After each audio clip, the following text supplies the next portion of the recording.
Howdy folks, this is Shane. Welcome to the In the Blues Tone podcast. It is September 19, 2016. It's been quite some time since I've done a podcast, so I do apologize. If you are watching on YouTube, the full podcast can be found at inthebluespodcast.com, or you can type it into iTunes, In the Blues, or into any podcatcher, and you'll find the podcast. So thanks so much for having a listen to the podcast. I absolutely appreciate it. And for those watching on YouTube, how you doing? So the first thing I want to let everybody know about is my new album is finished. It took from the start of this year till September to get finished. I worked on it pretty hard the first few months, and then the last few months was basically, or the majority of the time was me improving the vocal takes and learning how to sing better. So a huge thanks to my friend Brian for helping me out with that and being honest and brutally honest, which is what you need when you do these projects.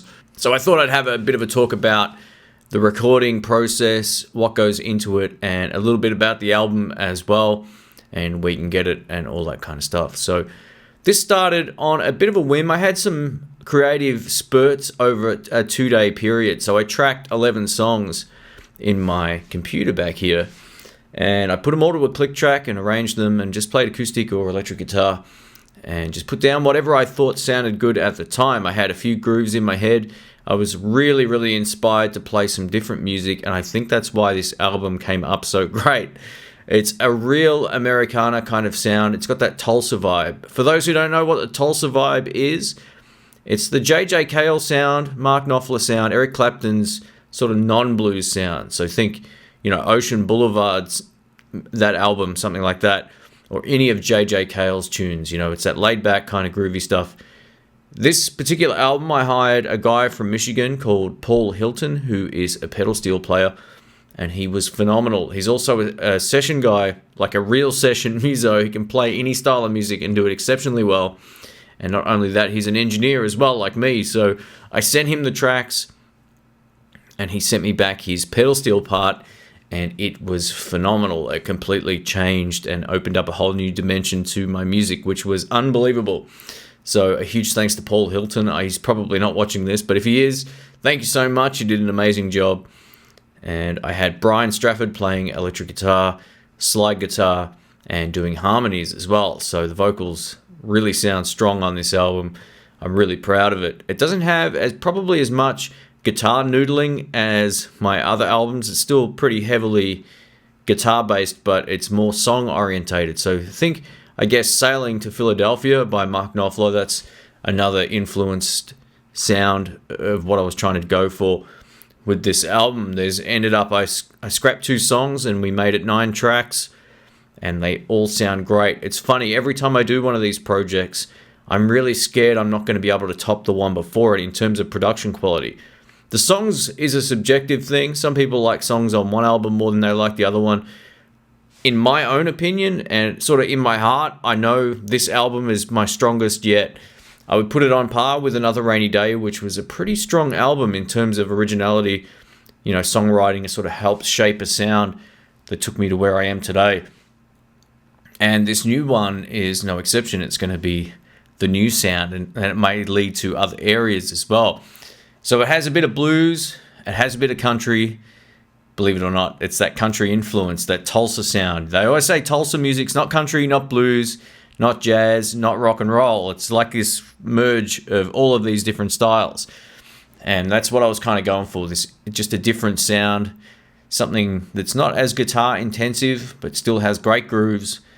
And the lyrics, I guess this time I intentionally wrote them to be a little more universal than all the stuff that was just going on in my life. And I think some people will hopefully be able to relate to that.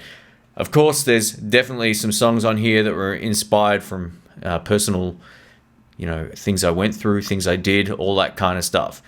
So it's sung very differently to anything I've done. Some of it is almost very quiet and close to the mic, getting that big, round, full sound, which was inspired from actually seeing Clapton and Cale work on the Road to Escondido album. A lot of their vocals was nice and soft, really close to the mic, gives you a nice, big, full sound. So I've done some of that, and some of it I really push my range really high and really low. So I'm pretty confident this stuff should go over pretty well. If you want to get a sample, you can go over to shanesband.com, click on the music tab, and it will load up a SoundCloud player. And the first song is called The Reason for My Blues. It's a song that I played with the band on live to air recently on 3MDR radio. And they got calls, which was pretty rare for them. That people were really digging it. So once the album's finished, well, it's finished, but once I get it in my hand next week, or this week coming up, I should say, I think I'm going to pick it up Friday, all being well, then I'll be able to do a live to air, sort of have a chat, they'll play some music, and we'll talk about the album. So that should be fun. And yeah, so it's an exciting project to get done. A huge shout out to my friend Jeff Stokes, who played bass, Rowan Mumford on the keyboards. We got a Hammond organ sound on there, it's phenomenal. Paul Hilton on the slide guitar, or not slide guitar, but pedal steel guitar. Brian Strafford, he's just amazing. And Drew Gamble, who did just some of the best drum tracks and most fitting drum tracks that could have happened for this type of album. He's a really great shuffle player, blues player, and his laid back sort of vibe really suited what we were doing. So if you're a fan of sort of like the Van Morrison, the JJ Cale, the Mark Knopfler stuff, some of the Eric Clapton stuff, I think you're going to dig it. Eric Clapton also stated that JJ Cale has influenced as many people as Jimi Hendrix. At the start, I thought, there's no way that's true. Like, Hendrix is just, he's the guitar god.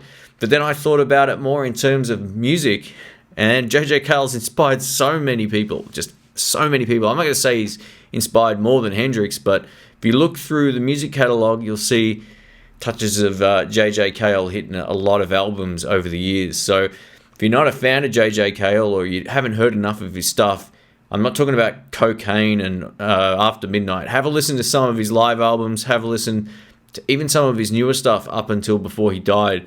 And that Road to Escondido album he did with Clapton was amazing, and that was a huge influence on this album. I'm not going to go ahead and say there's a whole lot of chicken picking on this album. It's not that sort of thing.